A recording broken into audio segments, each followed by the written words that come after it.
అందరికీ నమస్కారం. మీకు చూస్తుంది చాణక్య తెలుగు మీడియా. ఈ రోజున మచిలీపట్నంలో అయితే ఈ బెరకా మినిస్ట్రీస్లో ఒక వివాహం జరిగింది. ఈ వివాహం జరిగిన తీరు చూస్తే నిజంగా ఏదైతే ఈ పెళ్లి కొడుకు పెళ్లి కూతురు ఉన్నారో వీళ్ళు గాడ్ బ్లెస్డ్ చిల్డ్రన్స్ అంటంలో ఎటువంటి అతిశయోక్తి లేదు. ఎందుకంటే తల్లిదండ్రులను కోల్పోయి వీళ్ళు బెరకా మినిస్ట్రీస్ చేరడం ఏంటో, అక్కడే చదువుకుని అక్కడే చదువు పూర్తి చేసుకుని అక్కడే ఉద్యోగాలు సంపాదించుకుని అదే బెరకా మినిస్ట్రీస్ కిరణ్ పాల్ గారి చేతుల మీదుగా వారికి వివాహం జరగటం, వాళ్ళకి పూర్తిగా వాళ్ళ జీవితాల్లో ఎటువంటి ఇబ్బంది లేకోకుండా పూర్తిగా నిజంగా కన్న తల్లిదండ్రులైనా తన పిల్లలకి అలా చేస్తారో చేయరో తెలియదు. కానీ కిరణ్ పాల్ మాత్రం తను పూర్తిగా తన సొంత బిడ్డల నుంచి ఈ రోజునైతే ఆ పిల్లలు పెళ్లి చేయటం అంగరంగ వైభవంగా తన బెరకా మినిస్ట్రీస్ ఏదైతే వాళ్ళు పుట్టి పెరిగి చదువుకున్న స్థలంలోనే పెళ్లి చేసి ఈ రోజున తను నిజమైన తండ్రి అనిపించుకున్నారు. అది మన దగ్గర కిరణ్ పాల్ అయితే అందుబాటులో ఉన్నారు. అడిగి తెలుసుకుందాం కిరణ్ పాల్ని. అసలు ఎందుకు ఇంత ఇదిగా మీరు పిల్లల్ని ప్రేమిస్తారు ఏంటి అన్న విషయాన్ని అడిగి తెలుసుకున్నారు. నమస్తే సార్. అసలు ఏంటి పిల్లల్ని పెంచి ఏదైనా అనాచరణాలయాల్లో అయితే చదివించి ఒక డిగ్రీ పూర్తి చేసిన తర్వాత పంపించేయటం అయితే జరుగుతుంది. కానీ వాళ్ళేదో మళ్ళీ తిరిగి మా సంస్థకి ఇవ్వాలి అని చెప్పే వాళ్ళని చూసాం. కానీ పిల్లలకి పెంచడం ఏంటి, చదివించడం ఏంటి, పెళ్లి చేయటం ఏంటి, అది ఇంత ఈ విధంగా మామూలుగా ఒక 5 స్టార్ రేంజ్లో పెళ్లి చేయటం అనేది నిజంగా చాలా గొప్ప విషయం. అసలు ఎలా వచ్చింది మీకు మీలో అసలు థాట్ ఏంటి? అసలు యాక్చువల్గా నన్ను నా దగ్గర ఉండే పిల్లలందరూ కూడా డాడీ అని పిలుస్తారు. సో నా బయోలాజికల్ కిడ్స్ అంటే నేను కన్న పిల్లలు ఎలా అయితే డాడీ అని నన్ను పిలుస్తారు, నా దగ్గర తల్లిదండ్రుని కోల్పోయి లేదంటే ఒకరినో ఇద్దరినో కోల్పోయిన వారు లేదంటే పేద విద్యార్థులు వచ్చి చదువుకుని చాలామంది ఉద్యోగాల రీత్యా ఆ రీతిగా వెళ్ళిపోతారు. కానీ ఈ పిల్లలిద్దరూ కూడా ఏంటంటే ఇక్కడే పెరిగారు, తర్వాత మచిలీపట్నం స్థానిక ఉద్యోగాలు చేసుకుంటున్నారు. వాళ్ళు గత కొన్ని సంవత్సరాలుగా వాళ్ళు ఇష్టపడుతూ వేరే బ్యాక్గ్రౌండ్స్ నుండి వచ్చిన వారు వాళ్ళు ఇద్దరికి పైపెచ్చి తల్లి తండ్రి అంటే ఎలా ఉంటారో కూడా పెద్ద అవగాహన కూడా లేదు. అలాంటి పరిస్థితుల్లో చనిపోయిన స్థితిలో వాళ్ళు వచ్చారు.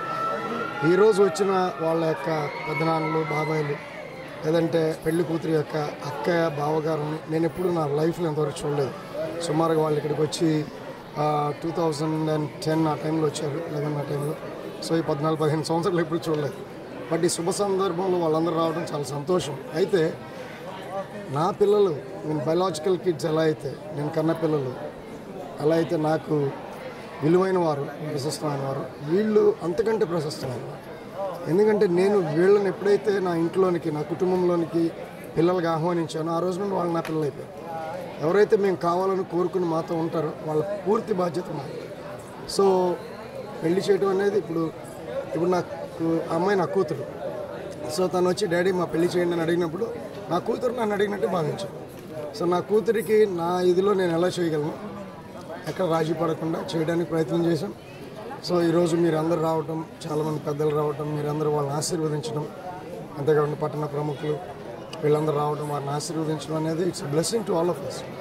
సో బెరకా మినిస్ట్రీస్లో ఉన్నది ఏంటంటే నా ఆశ, నా కొడుకు 18 ఏళ్ళలో డిగ్రీ అయిపోయినాక నీకు నాకు సంబంధం లేదు, నువ్వు సంపాదించుకో, నువ్వు బ్రతుకు, నాకు పెట్టి అన్నాం కదా మనం. So there is the same thing here with us. మాతో నమ్మకంగా ఉండాలి, కష్టపడాలి, చదువుకోవాలి, జీవితంలో ఏదైనా సాధించాలనుకునేవారు ఎంతవరకైనా వాళ్ళు ఉండొచ్చు, చదువుకోవచ్చు, జీవితంలో సెటిల్ అయి వెళ్ళొచ్చు. అలాగే చాలామంది యవనస్తులు ఉన్నారు, ఇంజనీరింగ్ చదివిన వాళ్ళు ఇక్కడ మాస్టర్స్ చేయడానికి ఇప్పుడు అమెరికా వెళ్ళిన వాళ్ళు ఉన్నారు ఇక్కడ నుండి. So they're doing their masters in university of south Alabama, Prabhudeva Akuri. అలాగే కందేపు గోపీచంద్ అని ఉన్నాడు, తను 2007లో వచ్చాడు. ఇప్పుడు తను MBA అయిపోయింది, వెల్స్ ఫార్గోలో పనిచేస్తూ తను సివిల్స్ ప్రిపేర్ అవుతుంది. So we still support. ఏదైతే బయట నుండి ఎవరన్నా ఆర్థిక సాయం లేకుండా తల్లిదండ్రుల ఆర్థిక పరిస్థితులు ఇబ్బందులు ఉండి కూడా ఉన్న పరిస్థితుల్లో కూడా వాళ్ళకు కూడా బెరకా మినిస్ట్రీస్ ఒక ఆపన్న హస్తం కింద నిలబడుతుంది అనేది మొన్న కొల్లు రవీంద్ర గారికి కొంతమంది స్టూడెంట్స్కి మీరు చెక్లు ఇవ్వడం జరిగింది. మరి వాళ్ళకు కూడా ఎందుకని అలా విధంగా చేయాల్సి?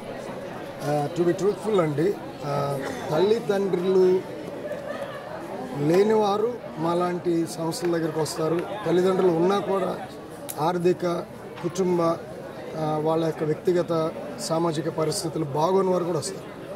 కానీ కొంతమంది మీరు అన్నట్టుగా తల్లిదండ్రులు ఉన్నవారికి కూడా ఎందుకు ఇస్తున్నారు అంటే అది చాలా హై లెవెల్గా ఆలోచిస్తే, మీరు మంచి మనసుతో ఆలోచిస్తే ఆ తల్లిదండ్రులు వాళ్ళ పిల్లలు వాళ్ళ దగ్గరే పెట్టుకుని సంరక్షిస్తూ పోషిస్తూ వాళ్ళు మన దగ్గరికి వచ్చి సహాయం అడిగేది ఏంటంటే మీరు పూర్తిగా తీసుకుని పెంచండి అని అడగట్లేదు.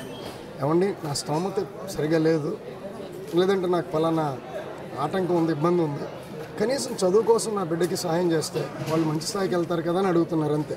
అంతేగాని పూర్తిగా బాధ్యత వదిలించుకోవట్లేదు. అది చాలా మంచిది కదా. అందుకని చన్నీళ్ళకి వేడి నీళ్ళు మేమంతే. మేము పూర్తిగా వాళ్ళకి ఏం చేయలేకపోతున్నాం, కానీ కొద్ది గొప్ప సాయం చేస్తే, కొద్దిగా అవకాశం ఇస్తే, లిఫ్ట్ ఇస్తామంటాం కదా, that is what we are. So పిల్లలు ఎవరైనా పిల్లలే, విద్యార్థులు ఎవరైనా విద్యార్థులే. సో ప్రభుత్వాలు కూడా మరి మన ప్రభుత్వం ఈ యొక్క పిల్లలు చదువుకోవడానికి ఫీజు రియంబర్స్మెంట్ అని కానివ్వండి, లేదంటే విదేశీ విద్యా పథకాలు కానివ్వండి, ఇవన్నీ ఎందుకు చేస్తున్నారు? నేటి బాలలే రేపటి పౌరులు. So that is what we look to, as long as we are allowed to do. తల్లిదండ్రులు ఉన్నవారికి కూడా, ఆర్థిక సాయం లేని పరిస్థితులు ఉన్నవారికి కూడా మా బెరాకా మినిస్ట్రీస్ నుంచి అయితే మేము ఖచ్చితంగా మా సాయం అందిస్తాం. చన్నీళ్ళకు వేడినీళ్ళకి తోడుగా ప్రతి పిల్లల కోసం రేపటి నేటి పౌరులే రేపటి ఇది అన్న విధంగా మేము ఆలోచిస్తున్నాం అని చెప్పారు. అయితే మనం ఒకసారి ఏదైతే కొత్త నూతన వధూవరుల్ని కలిసి వాళ్ళ అభిప్రాయాలు కూడా అడిగి తెలుసుకుంటాం. ఏదైతే బెరాకా మినిస్ట్రీస్లోనే చదువుకొని స్కూలు, కాలేజు, అదే ఉద్యోగం కూడా ఈ రోజున మచిలీపట్నంలోనే ఉద్యోగాలు చేసుకుంటూ ఈ రోజున ఏదైతే బెరాకా మినిస్ట్రీస్లోనే వాళ్ళ జీవితాలని పూర్తిగా సంపూర్ణం చేసిన పరిస్థితిలో వీళ్ళ పెళ్లి కూడా వీళ్ళు ఎప్పుడైతే పుట్టి పెరిగినంత విధంగా ఈ బెరాకా మినిస్ట్రీస్లోనే చేసుకోవడం అయితే జరిగింది.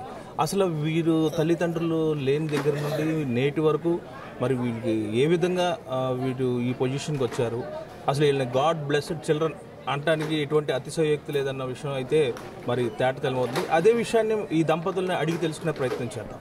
చెప్పండి అసలు మీ బెరాకా మినిస్ట్రీస్కి మీరు ఎలా వచ్చారు? మీ అక్కడి నుంచి ఈ ఏదైతే కిరణ్ పాల్ గారు ఉన్నారో మీకు ఆ కిరణ్ పాల్ ఎలా చూశారు? ఈరోజు మీకు పెళ్లి చేయటం అనేది ఇదంతా చూస్తుంటే నిజంగా మీరు గాడ్ బ్లెస్డ్ చిల్డ్రన్స్ లానే అని చెప్పుకుంటున్న ఎటువంటి ఇది లేదు. మీకు ఎలా జరిగింది ఈ బెరాకా మినిస్ట్రీస్ జర్నీ అనేది? మీకు ఎలా జరిగింది?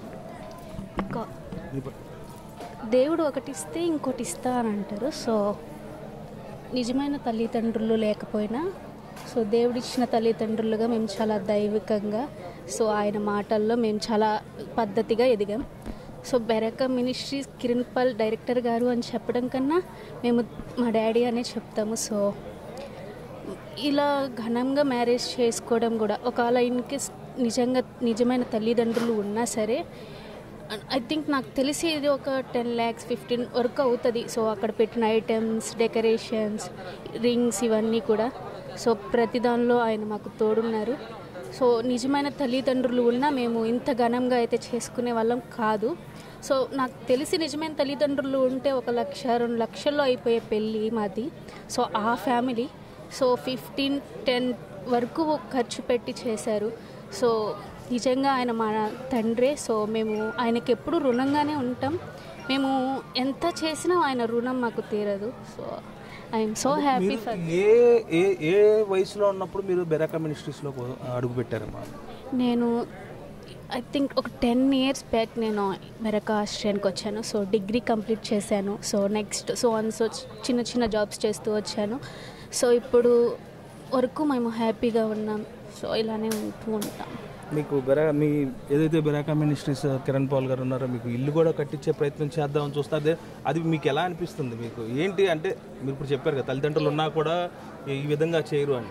పెళ్లి చేయడానికి 1 లక్ష 2 లక్షలు అయిపోయే పరిస్థితులు ఉంటాయి. ఈరోజు మీకు ఒక ఇల్లు కూడా కట్టించే ప్రయత్నం చేద్దామన్న ఆలోచనలో ఉన్నారని అయితే నాకు తెలిసింది. అది వాస్తవా ఏంటి మీ మాటలో చెప్పండి?